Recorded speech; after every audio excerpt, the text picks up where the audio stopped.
செம்மேடு இக்கரை போலுவாம்பட்டி ஊராட்சியில செம்மேட்டு பகுதியில் இருக்கிறேங்க. நான் வந்து சுய உதவி குழுவில் இருக்கிறேங்க. விவசாயம் பண்ணிட்டு இருக்கிறோம். எனக்கு கல்யாணம் ஆகி 27 வருஷம் ஆச்சுங்க. 27 வருஷம் நாங்கள் விவசாயம் தான் பண்ணிட்டு இருக்கிறோங்க.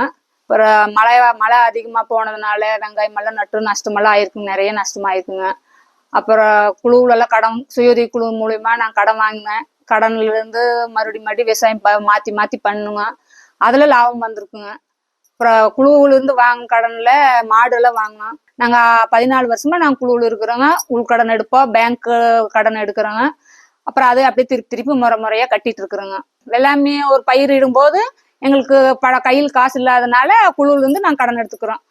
அதை வந்து தவணை முறையில சிறு கட்டுறதுனால எங்களுக்கு கடன் கட்டுறது தெரியுது இல்லைங்க. பாவை போட்டோம், பீக்கங்காய் போட்டோம், தக்காளி, வெண்டைக்காய், மிளகாய் இது எல்லாமே போட்டிருந்தோம். காலிஃபிளவரு எல்லா பயிரும் வச்சுட்டு இருந்தாங்க, எல்லாமே செஞ்சுட்டு இருந்தாங்க. ஆனா இது இப்ப எல்லாமே விலை கம்மியா போகிறது, ஒரு நாளைக்கு ஒரு தடவை வச்சா வர்றதுனால பாக்குதான் எல்லாம் பெஸ்ட்ன்னு சொல்லி கொஞ்சம் இப்ப பாக்கு போட ஆரம்பிச்சிட்டோம் நாங்க எல்லாருமே. அதனால இப்ப பாக்குக்கு ஒரு 1.5 ஏக்கரா விட்டுட்டுங்க, கொஞ்சமா தான் வச்சிருக்கிறோம். சிறு பயிர்கள் வைக்கிறதுக்கு கொஞ்சமா வச்சிருக்கிறோங்க.